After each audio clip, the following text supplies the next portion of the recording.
ሕይወት ስንት ጊዜ ትኖርበታለህ? በእውነትስ ትርፍ ምንድን ነው? ዛሬ በዚህ አጭር ምድር ላይ ያለንን ቆይታ አስመልክቶ ከዚህ ዓለም ስንሰናበት ከእኛ ጋር የሚኖረው እውነተኛ ትርፋችን ምን እንደሆነ በጥቂቱ እንነጋገራለን። እስከ መጨረሻው አብራችሁን ቆዩ።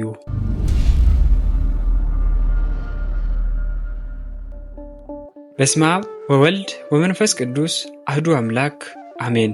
ሰላም የእግዚአብሔር ቤተሰቦች፣ እንኳን ወደ ደሊላ ሚዲያ በሰላም መጣችሁ። ዛሬ ስለ ሕይወት አጭርነትና ስለ እውነተኛ ትርፋችን እጅግ አስተማሪ የሆነ መልእክት ይዤላችሁ መጥቻለሁ።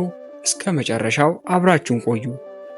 በመጽሐፍ ቅዱስ እንደተጻፈው ሰው ልክ እንደ ሳር አበባ ዛሬ ያለ ነገ የሌለ ፈጥኖ እንደሚጠፋ ጥላ ነው። ሕይወት በእውነትም በጣም አጭር ናት። ይህ እያንዳንዳችን ልናስበው የሚገባ ታላቅ እውነት ነው።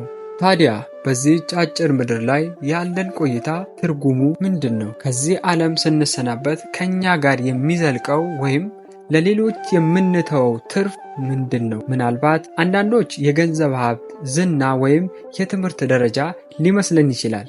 ነገር ግን የሰው ልጅ እውነተኛ ትርፍ ከዚህ ሁሉ በላይ የሆነ የዘላለም ዋጋ ያለው ነገር ነው። እንደ ትምህርታችን መግቢያ ላይ እንዳየነው የሰው ልጅ እውነተኛ ትርፉ ትዝታ ነው። ነገር ግን ይህ ትዝታ የገንዘብ ወይም የዝና ትዝታ ብቻ አይደለም። እውነተኛው ትዝታ ማለት በሕይወታችን ውስጥ ያካበትነው መንፈሳዊ ሀብት፣ ለሌሎች የሰጠነው ፍቅር፣ ያደረግነው በጎ ሥራ፣ ለንስሐ ያደረስነው የልብ ንጽህና እና ከፈጣሪያችን ጋር የነበረን ግንኙነት ነው። ይህ ነው ወደ ዘላለም ሕይወት የምንሻገረው እውነተኛ ትርፋችን። እናም ይህንን እውነተኛ ትርፍ ለማካበት አጭር የሆነችውን ሕይወታችንን በአግባቡ ለመጠቀም ቅዱሳት መጽሐፍ፣ የቤተ ክርስቲያናችን ሊቃውንት የሚያስተምሩትን ተግባራዊ ማድረግ ይኖርብናል። ከእነዚህም መካከል ዋነኞቹን እንጥቀስ። የመጀመሪያው ቅናትና ምቀኝነትን ማስወገድ። ቅናትንና ምቀኝነትን የሰይጣን ባህሪያት ናቸው። የሰውን ልብ ሰላም ይነሳሉ፣ ግንኙነቶችን ያፈርሳሉ። በዚህች አጭር ሕይወት ውስጥ በቅናትና ምቀኝነት ተይዘን ጊዜያችንን ማባከን ለነፍሳችን ትርፍ የለውም። ይልቁንም በሌሎች መልካም ነገር ደስ ይበለን፣ እርስ በእርስ መደጋገፍ ይገባናል። ሁለተኛው ተንኮልን መተው። ተንኮል የክርስቲያናዊ ባህሪ አይደለም። በዙሪያችን ባሉ ሰዎች ላይ ተንኮል መስራት ጎረቤቶቻችንን ከመውደድ ትእዛዝ ጋር ይጋጫል። አጭር በሆነች ሕይወታችን ተንኮልን በመስራት ከፈጣሪና ከሰው ጋር ያለንን ግንኙነት እናበላሻለን። ሦስተኛው ኩራትንና ንቀትን ማስወገድ። ኩራት የጥፋት መጀመሪያ እንደሆነ ቅዱሳት መጽሐፍ ያስተምራሉ። ሌሎችን በንቀት ማየት ደግሞ ከትሕትና ክርስቲያናዊ ባህሪ የራቀ ነው። በዚህች አጭር ምድር ላይ ሁላችንም በፈጣሪ ፊት እኩል እንደሆነን በማሰብ በትሕትና በፍቅር መኖር አለብን። ኩራትንና ንቀትን ትርፋችንን ሳይሆን መንፈሳዊ ኪሳራችንን ነው የሚያበዙት። አራተኛ ከሰዎች ጋር መቆራረጥ ማስወገድ። ሰው ማህበራዊ ፍጡር ነው። ፍቅር ደግሞ የክርስትና መሰረት ነው። ከወዳጅ ዘመዶቻችን ከወንድም ከእህቶቻችን ጋር ያለ ምክንያት መቆራረጥ በልባችን ውስጥ ጥላቻና መለያየትን ይፈጥራል።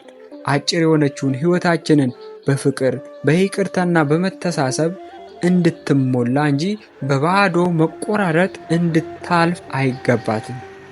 ታዲያ የዚህ ትምህርት ዋና መልእክቱ ምንድን ነው? ሕይወት አጭር ናት። ትርፋችንም እውነተኛውና ዘላለማዊ ትርፍ መንፈሳዊ ሕይወታችንና በፈጣሪ ፊት የምንሰበስበው በጎ ስራችን ነው። ስለዚህ ቅናት፣ ምቀኝነት፣ ተንኮል፣ ኩራት፣ ንቀትና ከሰዎች ጋር መቆራረጥን ለዚህ አጭር ሕይወትም ሆነ ለዘላለማዊ ትርፍ የሌላቸው ባህሪያት ናቸውና ከነዚህ እንራቅ። ይልቁንም በፍቅር በትህትና ይቅር በመባባል በጎ በመስራት ፈጣሪም በማገልገል ይችን አጭር ሕይወት ለዘላለማዊው ትርፍ እናዘጋጅ። ትርፋችን መልካም ትዝታ ይሁን። መልእክታችንን ስናጠቃልለው የሕይወት አጭርነት ማስተዋል ለክርስትና እጅግ አስፈላጊ ነው። አጭር ጊዜያችንን በከንቱ ነገሮች ማለትም በቅናት፣ በምቀኝነት፣ በኩራት ከመጨረስ ይልቅ መልካም ሥራ በመስራት ሰዎችን በመውደድና በመንፈሳዊ ሕይወት በመትጋት ለዘላለማዊ ትርፍ በማሰብ ማሳለፍ አለብን።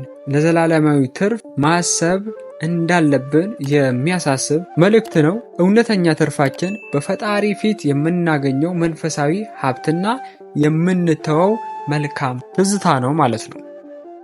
ስለተከታተላችሁኝ እጅግ አድርጌ አመሰግናለሁ። ይህ ትምህርት ከተመቻችሁና ለሌሎች ይጠቅማል ብላችሁ ካሰባችሁ ላይክ ማድረግ እንዳትረሱ።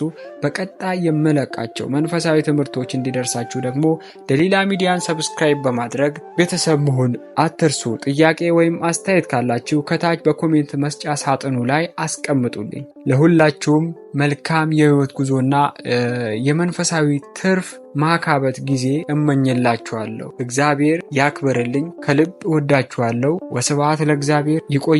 ቸር ሰንብቱልኝ።